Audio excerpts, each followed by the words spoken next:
Good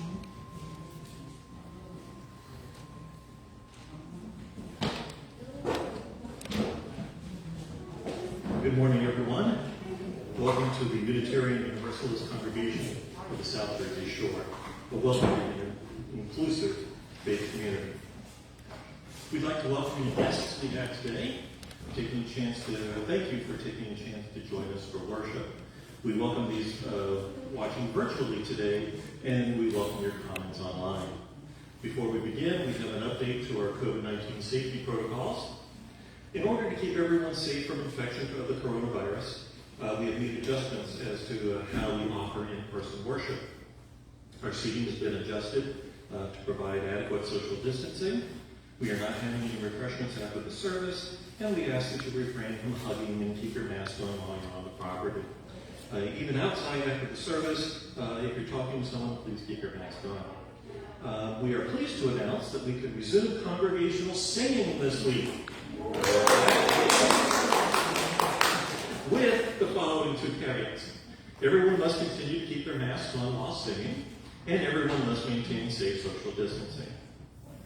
When the service is over, those who are able, please exit through these doors at the front of the sanctuary. Those with mobility challenges may exit through the back main door. We are asking for this to avoid a bottleneck of people in the small space of our foyer. Now, a word about what you will see from the worship team this morning. Reverend Dawn, Jess Dotsana, and I will be speaking at the pulpit without masks behind this barrier. We'll wear our masks at all the times. Gina will sing behind her screen without a mask, but will wear her mask at other times. These barriers were created to eliminate the poor audio feed for our online worship participants and to make it easier for our in-person folks to read lips if they need to do that. All of these adaptations and protocols continue to evolve as the infection rates and vaccination rates in our area rise and fall. We understand that all of this is a challenge, and no, nobody really likes it. But the good news is that it's all temporary. Our values call us to do what we can to uplift and protect those among us who are the most vulnerable, the most marginalized, the most frail. And that means we are all going to temporarily experience various bits of discomfort and inconvenience in order to keep our members and guests safe and as safe as we possibly can. Safety lecture over. Let me remind you now that we are live streaming today's service on our Facebook page, and we wish a warm welcome to those who join us virtually. We welcome your comments, as well as your joys and sorrows on that platform as well. Please remember that this video will be on the internet, so do not share any information best kept private. My name is David Wiesner. I'm your worship associate this morning. I've been attending this congregation for about a year and a half now. Worship is led this morning by our minister, Reverend Dawn Fortune. Videos of today's service will be on our YouTube channel later today. Printed versions of Reverend Dawn's sermon will be available in the foyer after worship and on our website later today. If you care to tweet during today's service, Reverend Dawn's Twitter handle is QueerPreacher, and you can use the hashtag UUCSJS. Welcome to worship.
Delicious memories I made with you.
opening words today come to us from Starhawk.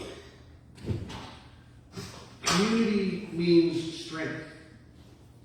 We are all longing to go home to someplace we have never been, a place half remembered and half envisioned we can only catch glimpses of from time to time. Community. Somewhere, there are people to whom we can speak with passion without having the words catch in our throats. Somewhere, a circle of hands will open to receive us. Eyes will light up as we enter. Voices will celebrate with us whenever we come into our own power. Community means strength that joins our strength to do the work that needs to be done. Arms to hold us when we falter, a circle of healing, a circle of friends, someplace where we can be free.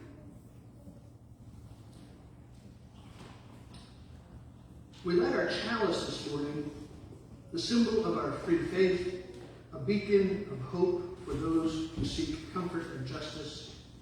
We light this chalice for those who came before us, paving the way through a history of seekers named heretics and blasphemers by those who feared change. We light this chalice for those who will follow us, building upon what we create now, today, in this space made holy by our presence in it. We light this chalice to remind ourselves of our commitment to this moment and each other.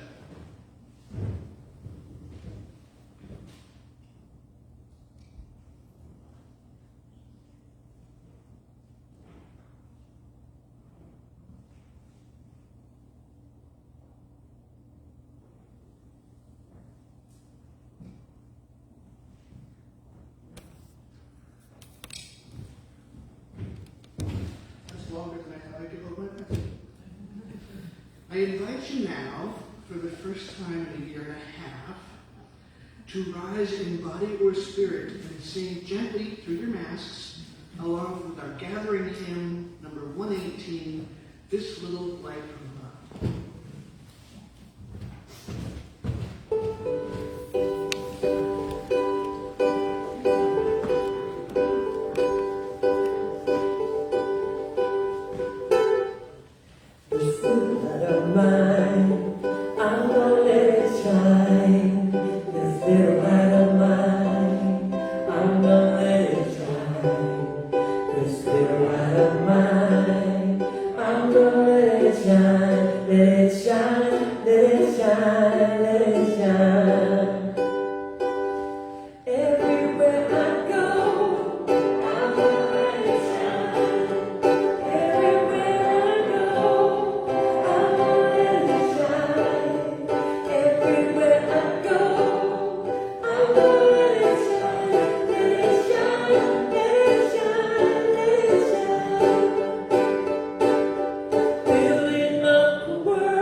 Is a parable that has been passed down and around for a long, long time. It may originally have been based on a Japanese or Chinese folktale, but no one really knows because parables are simple stories used to illustrate a spiritual lesson. And in the oral tradition of storytelling, once you hear a good, meaningful story, you just have to pass it along. So that's what I'm going to do this morning. Now, long, long ago, there lived an old woman who had a wish. She wished more than anything to see for herself the difference between heaven and hell. Now, you sidebar, the story talks about heaven and hell. If that idea doesn't resonate with you, that's okay. Just think of a place where people feel a lot of joy and people feel a lot of sadness, and you'll get the meaning of the story. So back to our story.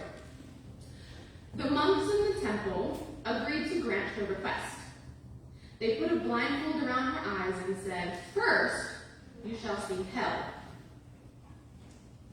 When the blindfold was removed, the old woman was standing at the entrance to a great dining hall. The hall was full of tables, each piled high with the most delicious foods. There were meats, vegetables, fruits, breads, desserts of all kinds. The smells that reached her nose were wonderful. The old woman noticed that in hell, there were people seated around those tables, and she saw that their bodies were thin and their faces were gaunt, and they were very frustrated. Each person held a spoon, but that spoon must have been 3 feet long. They were so long that the people in hell could reach the food, but they couldn't get it into their mouths. As the old woman watched, she heard their hungry, desperate cries. "I've seen enough," she cried. "Please, let me see heaven." And so again, the blindfold was put around her eyes, and the old woman heard, "Now you shall see heaven." When the blindfold was removed, the old woman was confused. For there she stood again, at the entrance to a great dining hall, filled with round tables piled high with the same lavish feast. And again she saw there were people sitting just out of arm's reach of the food with those 3-foot-long spoons. But as the old woman looked closer, she noticed that the people in heaven were plump and had rosy, happy faces. As she watched, a joyous sound of laughter filled the air, and soon the old woman was laughing too, for now she understood the difference between heaven and hell for herself. You see, the people in heaven weren't using those long spoons to feed themselves. They were using those long spoons to feed each other. Cultivating relationships requires empathy and caring. Relationships can't grow in selfishness and meanness. Our faith lifts this up in our commitment to the principle of building justice, equity, and compassion in human relations. It tells us that none of us can make it on our own. So the children will not be coming around this morning to collect the donations for the food bank, the Coalition Against Rape and Abuse, or the animal shelter. But if you brought something, thank you. And when you exit through the doors, you can put it in the basket there in the front. We will now light the religious education lantern. We light this lantern for our children and youth and for us, celebrating the flame of faith lighted in each of us, honoring the light each of us brings into the world, rejoicing in the community that we create together.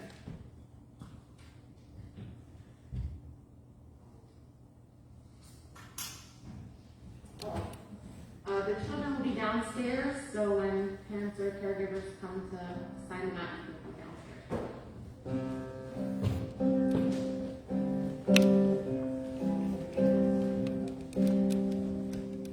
Go with wisdom, go with wonder, go to meet a brand new day. Learn to see the light within you as we send you on your way.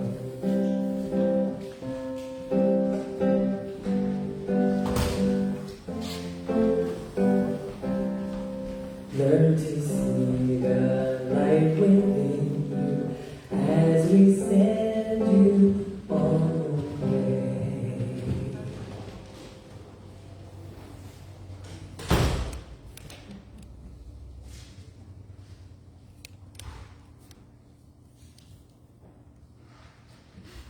So I share with you today these words from Reverend Martin Morrison Reed.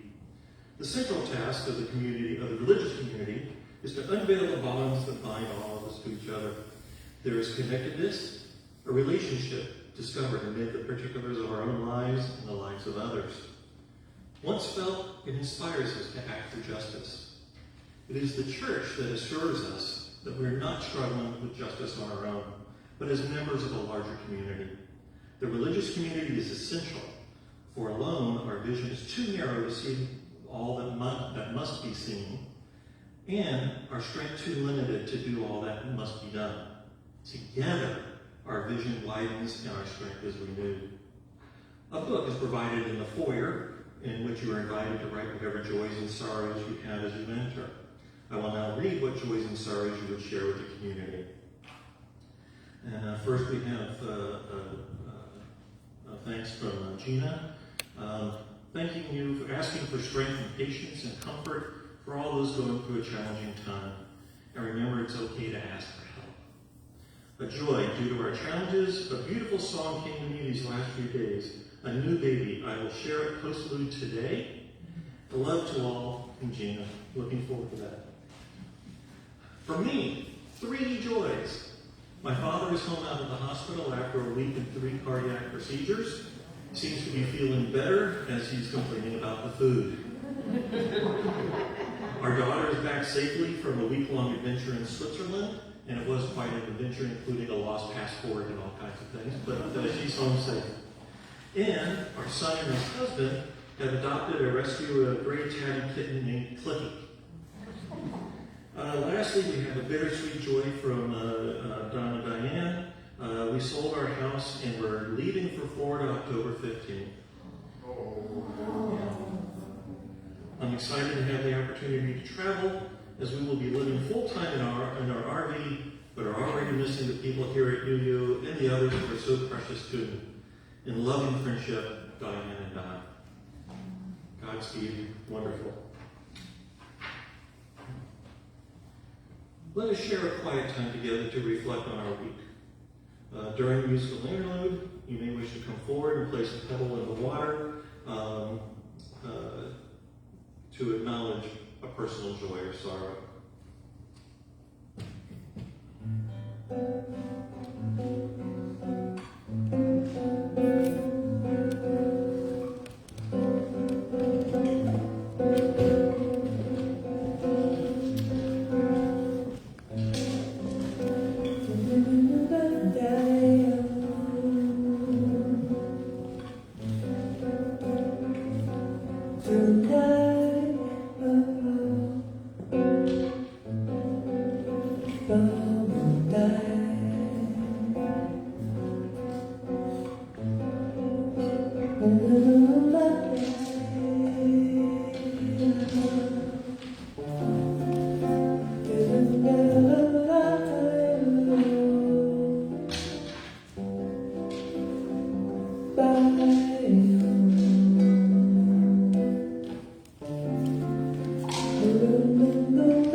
I invite you to join me in the spirit of prayer. Blessed and holy creation, universe of wonder, mystery beyond definition and name, we share today our joys and our sorrows, listening deeply to the things that cause us to weep or worry, and lifting our hearts as one of those things we can celebrate together. Our hearts are touched by this shared ritual, and we are connected. We hold in our hearts again this morning all those affected by COVID-19 and the pandemic. So many of us have lost loved ones. Some of us have experienced COVID and are now dealing with the long-term effects. And some of us are too fragile or too medically compromised to be vaccinated. We pray that we all come through this as safely as we possibly can. We hold in our hearts also the indigenous peoples of the United States, as this weekend is celebrated by the colonizers and Christopher Columbus. Let us be mindful of this land's ancestral stewards, the dozens of First Nations peoples who historically lived in concert with the natural world in this place we now occupy and call New Jersey. We pray for our elected leaders, pray that they are moved by compassion and empathy and service ahead of greed or self-interest. We pray for our Canadian neighbors who are celebrating Thanksgiving this weekend. We are so grateful for the efforts of Betsy Sirek and Judy Pereira, who were the two sole volunteers who showed up this morning to clean the roadside. No, there were more. There were more? Yeah. Okay. Pat was there and Mike was there. Pat was there, Mike was there. My apologies. Yeah, My apologies. Either way, they were still out there until just now. So we are grateful for all who showed up to do roadside cleanup this morning. We pray for those who are apart from us, whether separated by geographical distance or political difference or time or conflict yet unresolved. We pray for those who thirst, whether for water, dignity, or justice. We pray for those who are in danger and who yearn for safety, whether they are at home or on the street. We pray for our small, blue, fragile planet. We offer all of these and those joys and sorrows that remain unspoken in our hearts into the care of the universe. May our joys be multiplied and our sorrows diminished in this sharing. Amen.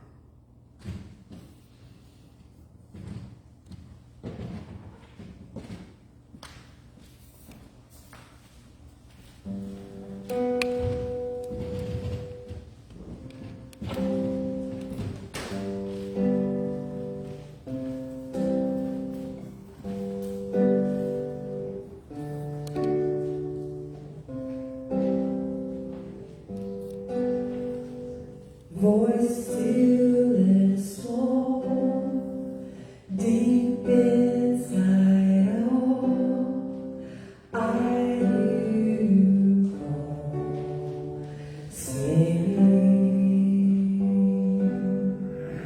In dark and rain, sorrow and pain, still you remain, singing,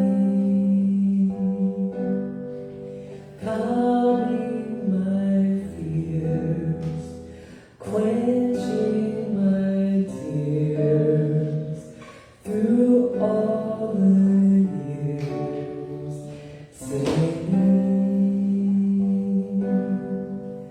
voice still and small, deep inside all, I hear you call, singing. In dark and rain, sorrow and pain, still you remain, singing, calming my fears, quenching my tears, through all the years, singing.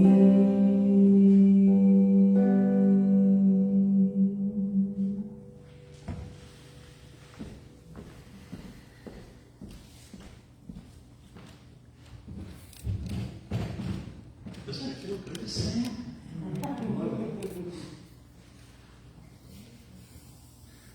The offertory is sacrament of the free church. It is supported by the voluntary generosity of all who join us. We will now take a moment to give and receive the morning offering. Instead of having ushers moving around amongst everyone and compromising the safe social distancing boundaries we're striving to maintain, baskets to accept your offering will be placed at the exit so you can safely make the contribution as you leave after worship. Those of you at home and those of you who are here who choose can text an offering to 609-293-4495. Or if you're using the electronic order of service, follow the link online to donate. For those who are participating online, please visit uucsjs.org and click on the yellow donate button for other ways to donate. 80% of our annual budget comes from the pledges and donations of friends and members of the congregation. Each week we see a small and sometimes great miracle happen as more people open their hearts and share their resources with this community of spiritual growth. No matter how you support us, we appreciate you and your generous heart. After all, your donation is what keeps us going. No matter how these gifts are offered, they are always most gratefully received. During the response, please remember to, we forgot, we changed something in the script. Please sing.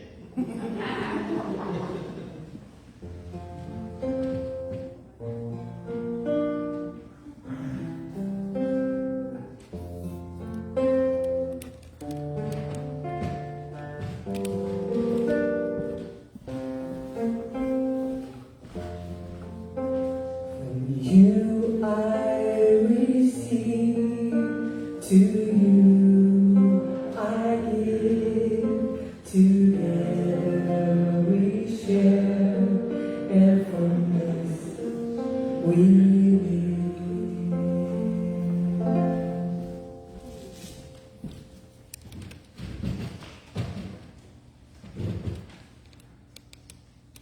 Our reading today is from a blog post by an Australian psychologist and author, Karen Young. This is from a post called Vulnerability, the Key to Close Relationships. It was originally published on her blog in 2016. At the end of the reading, we will enter a time of silent contemplation, concluded by the ringing of the bell. Karen Young writes, "The best part of being human is being able to connect with each other and other humans. We're hardwired for it. We live in tribes and families, we work in groups, love as couples, and thrive in friendships. The drive to connect us is in all of us, whether we acknowledge it or not. Yet, we're seeing more loneliness, more depression, more broken relationships, more disconnection. What's happening? Vulnerability is the driving force of connection. It's brave, it's tender, it's impossible to connect without it. But we've turned it into a weakness. We've made ourselves strong. We've toughened up, hardened up, and protected ourselves from being hurt. We've protected ourselves from vulnerability and disallowed the surrender. Here's the problem. When we close down our vulnerability, we are shielded from hurt, but we are also shielded from love, intimacy, and connection. They come to us through the same door. When we close it to one, we close it to all. Without vulnerability, relationships struggle. Vulnerability is, here I am, my frayed edges, my secrets, my fears, my affection. Be careful, they're precious. In return, it invites, oh, I see you there. It's okay, you're safe. And here, it's me. It builds trust, closeness, and a sense of belonging. Relationships won't thrive without it. Vulnerability is openness to experiences, people, and uncertainty. It's terrifying at times and always brave. Occasionally, we get hurt. Relationship pain is an unavoidable part of being human. When it happens, it can steal you. I know, but we can see this for what it is. A mismatch of people, a redirection, a learning, a happening. Or we can take it as a warning and protect ourselves from the possibility of being hurt again. In this case, we make the decision to not be vulnerable. We shut it down. And by shutting it down to the risk of being vulnerable, we also shut down to the possibilities. The possibility of joy, intimacy, closeness, gratitude, and connection.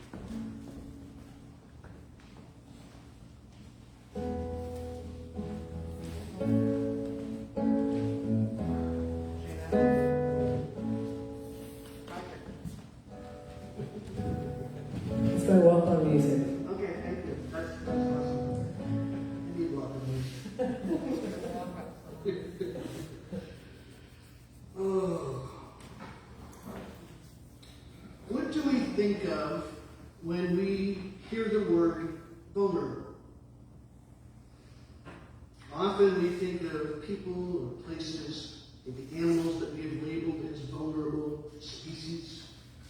We protect our most vulnerable. We work to preserve vulnerable ecosystems like the pinelands. We work to save vulnerable species of animals. When we think about feeling vulnerable ourselves, we often imagine an experience of powerlessness, of feeling vulnerable to sickness. Our bones may be vulnerable to fracture as we age. Or we may think of a childhood situation where we were frightened and feeling powerless, being vulnerable to someone's anger or abuse, or some other threatening things in our lives. Psychologist Abraham Maslow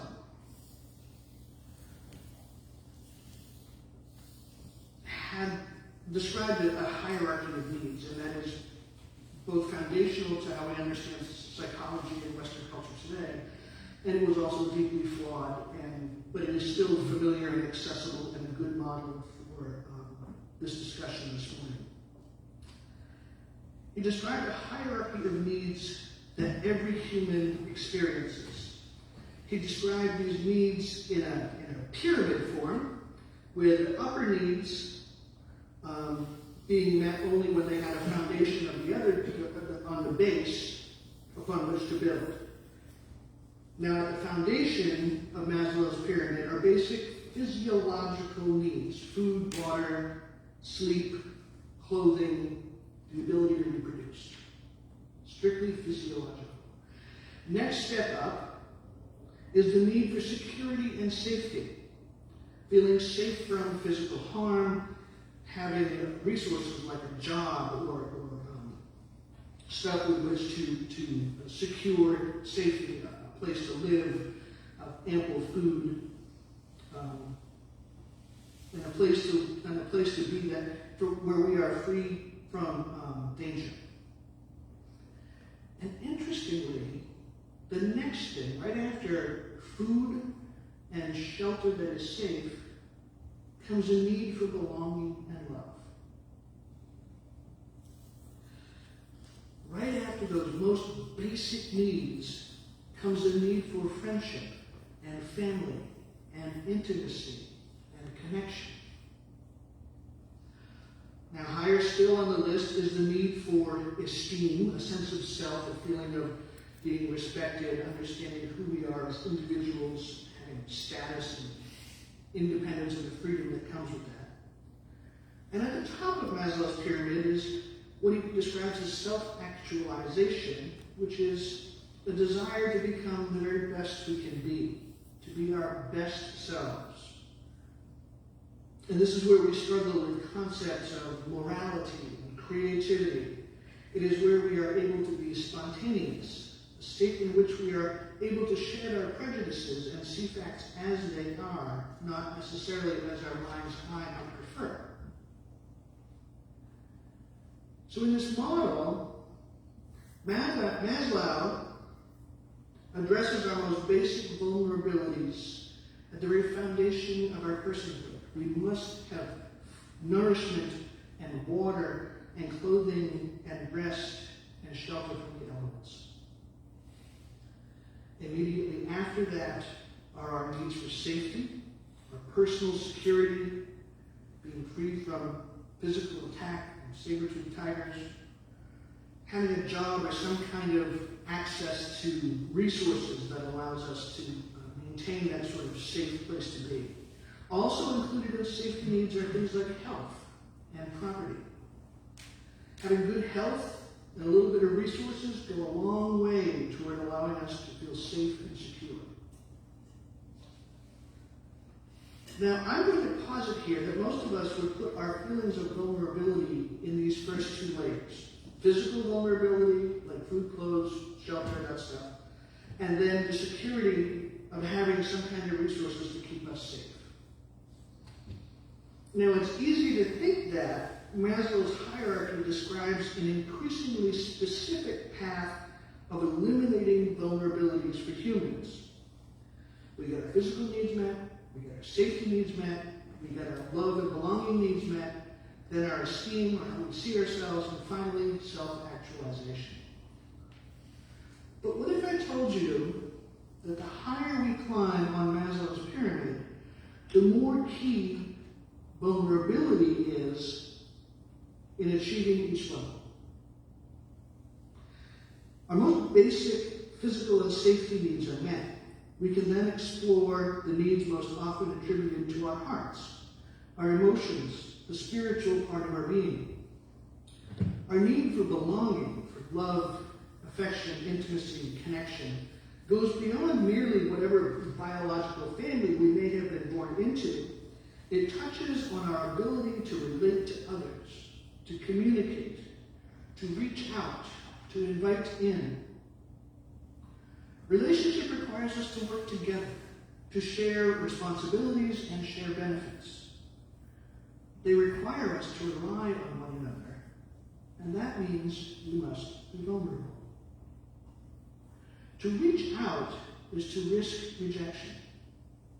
To invite in is to risk rejection. To fall in love is to risk heartbreak.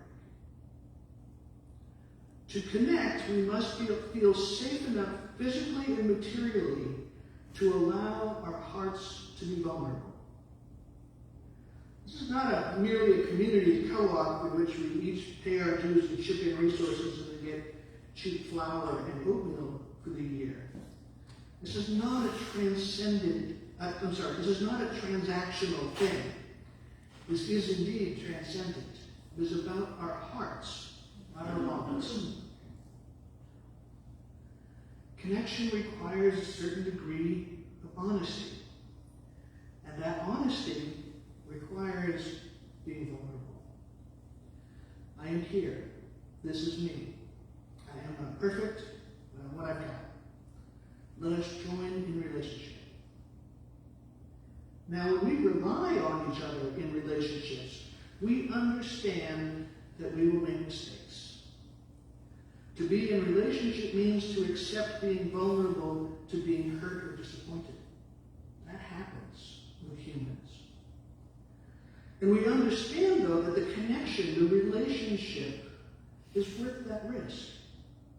We need it. Our bodies need touch. Our hearts need connection. Maslow called this his hierarchy of needs, not a hierarchy of things that would be nice. I find it telling as well that Maslow placed our need for connection and community before our need for esteem, respect, and positive self-image, and 2 steps before self-actualization. We need to be grounded in relationships of some kind before we can move on to the work of developing the part of us that gets us respect or status or recognition and the freedom that comes with it. We need connection with others before we can begin to celebrate ourselves. We need to be grounded in relationships before we can engage in the world of self-actualization. And I see the levels of this pyramid, okay? Food relates to the body. Safety relates to the body. Connection relates to the heart. Self-esteem relates to the brain, the head. And selflessness of self-actualization represents the integration of the head and the heart and the body. I want to mention here that this flies in the face of the adage that before you can love anyone else, you must first love yourself. Or conversely, before someone can love you, you must love yourself. I am here to tell you that that is a bunch of toxic hooey. That is a clinical term, toxic hooey. In order for us to do the deep reflection necessary for self-exploration and expression, and then into the selfless behavior of self-actualization, we must first be loved and connected and love others. It is the safety gained in Maslow's first 2 levels that permits us the room to be vulnerable, allowing us to move forward up the pyramid. In our reading today, Karen Young tells us that vulnerability is the driving force of connection. It's brave, it's tender, it's impossible to connect without it. Now, this is not to say that we must peel back every layer of our being and laying bare our souls to the cashier at the Wawa. It means that we do deepen the significant relationships in our lives, with friends, with lovers, with families. Letting people know how we feel is important. Telling them of our experiences is important. Letting them know when we're feeling hurt or small or sad is important. During the same years that I was in seminary, I attended a number of workshops focused on the exploration of love and relationship and vulnerability. These were everything you would imagine such a workshop to be. A bunch of very woo people at a retreat center in the woods, spending a lot of time processing our feelings and eating tofu.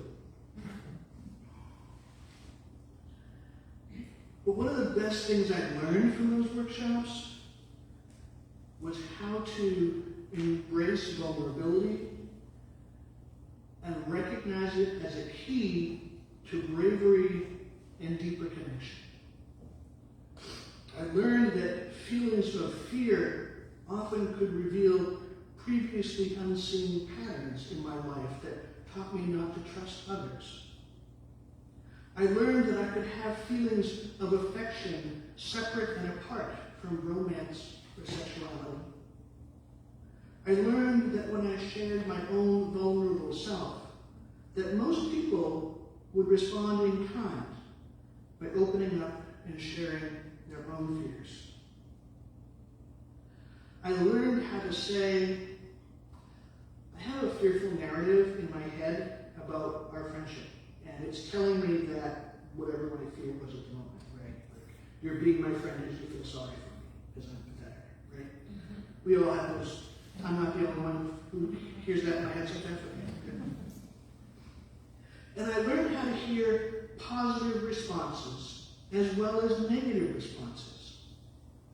I learned how to hear and accept someone's yes, and how to hear and accept someone's no without getting my feelings hurt. And I learned that each person is responsible for their own responses and their own feelings. I learned that someone's yes did not make me a better person, and I learned that someone's no did not mean I was unlovable. Now, this fit well with the work I had done in previous years in 12-step recovery.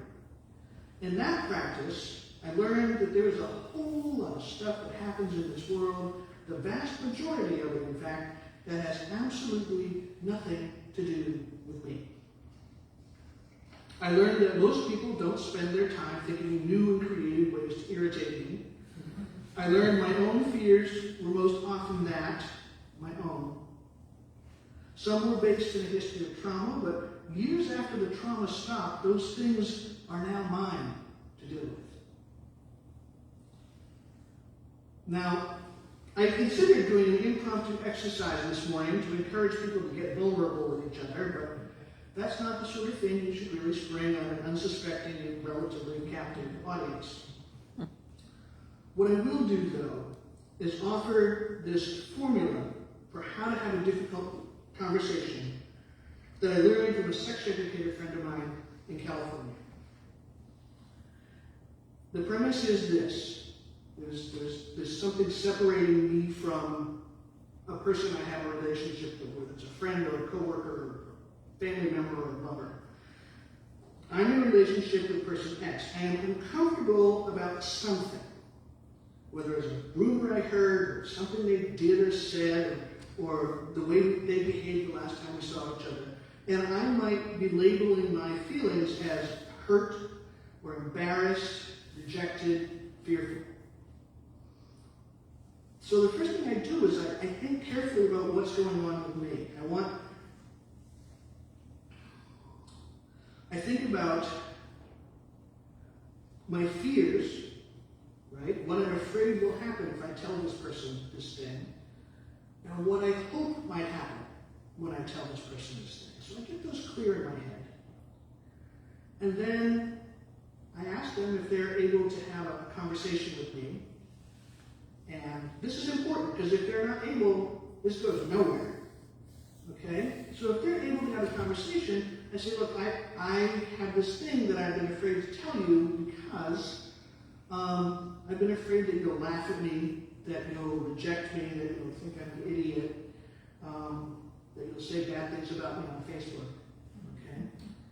But what I hope might happen is that you can help me understand what's going on, and that we can become closer through this communication. Okay? Now, when I get the consent to have the conversation, the thing I do is to start from a place of honest vulnerability. Okay? There's this thing, and I'm afraid. These are my fears, these are my hopes. Honest vulnerability does not translate to honest doormat. Okay? But honest, empowered vulnerability. I'm choosing to share this part of me with you as a way of seeking connection. So I do that. Here's what I'm afraid of. Here's what I hope will happen. And then I say, the thing I'm afraid to say is this. Okay? Whatever that is. When you made a joke about my childhood nickname at dinner with friends last week, I really don't like it when you do that. And I asked you to stop and you didn't. Okay? Or I feel frustrated and unimportant when you don't come home when you say you're going to. You don't pick me up when you say you're going to. And then you say, that's what's on my mind. Thank you for hearing me. And now I'm ready for feedback. Now or later, whenever's good for you. And then you do the hardest thing in the world. You shut up.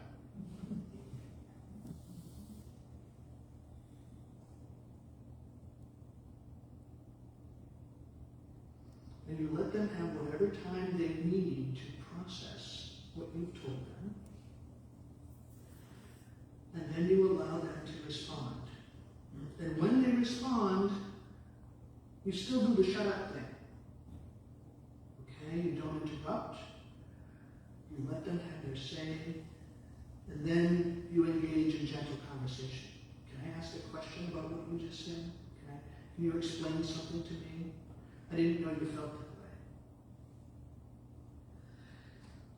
that way. Now, chances are really good that the person will respond in a way similar to the honest vulnerability that you have offered. If your intent is for deep connection and to be closer to this person in whatever way that relationship you have works, then it is quite likely that they're going to respond with the same kind of gentle, loving vulnerability. This works best, of course, when both people have had, or all the people involved, have had this sort of workshop, right? And know how to communicate at this level. I was in California, everybody knew how to do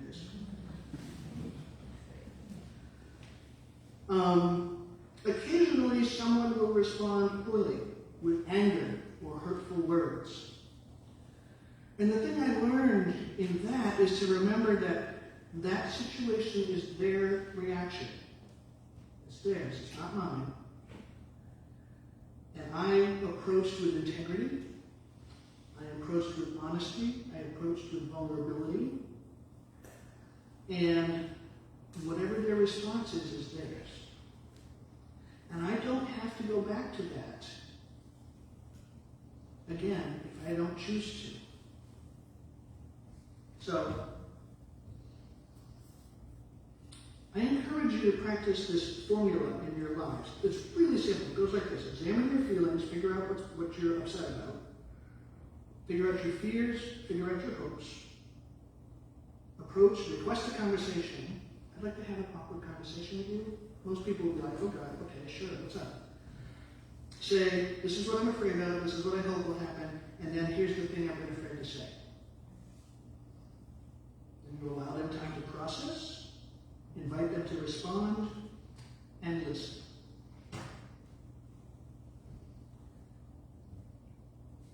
I have used this formula in classroom discussions. I have used it in relationships with intimate partners. I have used it in the workplace. And invariably, if I approach from a place of humility and vulnerability, people respond well. Vulnerability is the key to deepening our relationships. Remember Karen Young from our reading, occasionally we get hurt. Relationship pain is an unavoidable part of being human. When it happens, it can steal you. But we can see this for what it is, a mismatch of people, a redirection, a learning, a happening. Or we can take it as a warning and protect ourselves from the possibility of being hurt again.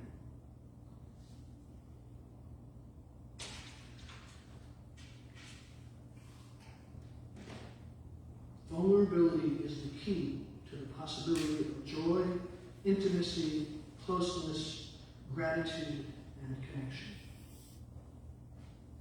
Our relationships with each other are key to our ability to be self-reflective, to get right-sized, and to develop into our full potential, whatever that looks like for us. So my prayer for you this morning is that you will practice and grow to embrace vulnerability. Understand it as an empowering thing. It is not laying yourself bare saying, hurt me. It is offering gentle contact with someone, saying, I trust you to see this part of me. And I hope and I pray that you will be able to use this as a tool to create deeper connections in your relationships with family, friends, and partners. May we all grow deeper in our connections. May it be so, and amen.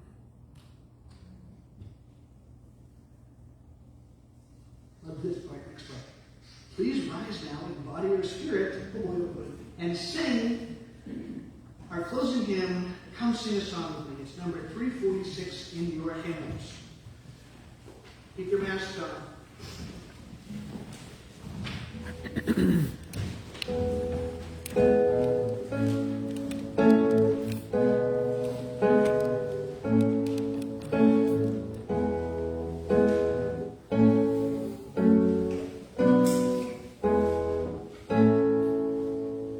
Come sing a song with me. Come sing a song with me. Come sing a song with me. Let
closing words this morning, in honor of Indigenous Peoples Day, I am offering the following prayer by my friend and colleague, Reverend Sean Dennis. May my heart never harden to the suffering of the people whose land I walk and whose labor built so much of my world. I don't think we had it printed in the order of service, but if you remember the words, I invite you to recite them with me for extinguishing my chalice, because now we can talk, right? We extinguish this flame, but not the light of truth, the warmth of the community, or the fire of commitment. These we carry in our hearts.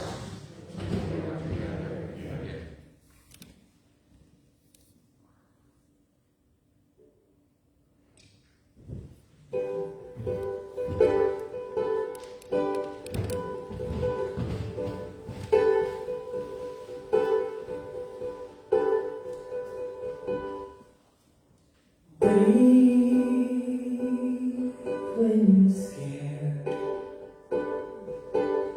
Breathe when you're scared. Breathe when it all gets too much. Breathe.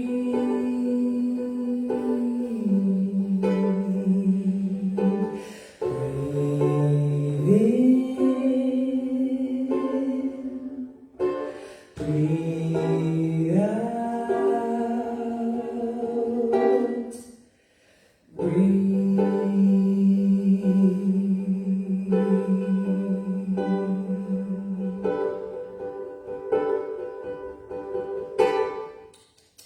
Quiet your mind. Quiet your mind. Let go of the things that don't serve you. Quiet your mind. Breathe in. Breathe out. Breathe.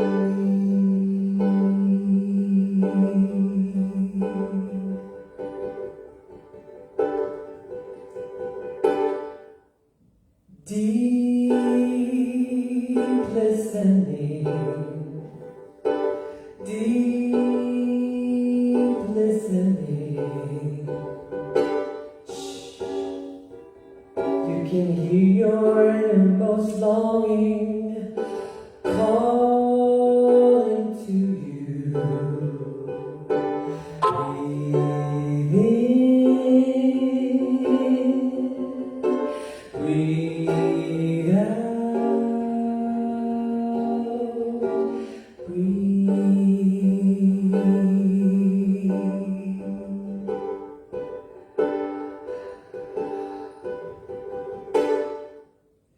Breathe in your joy. Breathe in your joy. Breathe in the beauty inside and around you. Breathe it in. Breathe in. Breathe out. Breathe in. Breathe out. Just be here, right now. Breathe out. Just breathe.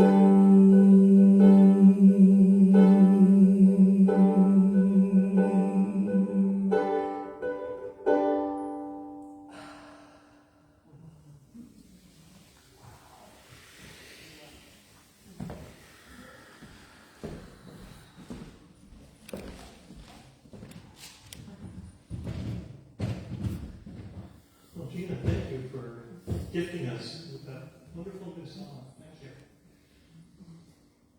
have some announcements. Reverend Dawn is available for pastoral care appointments Wednesday through Friday, 10 a.m. to 3 p.m. Email minister@uucsjs.org to schedule an appointment. If you're in need, please reach out to Tracy Catino or any member of the caring team. This November, UUCSJS is having another exciting auction. What's different about this is that much of it will be held online in the week prior to November 13th. Remember that we need the auction to ensure our survival. Think hard about what you can donate. Look at our ads in the midweek message each week. Deb will be at the auction table outside after the service. Feel free to discuss your auction ideas. The deadline for donations is October 10th, which is so please do get your donation ideas in soon. All are welcome to attend the monthly meeting of the Board of Trustees on Thursday, October 14th at 6:30 p.m. You can attend via Zoom or in person at UUCSJS.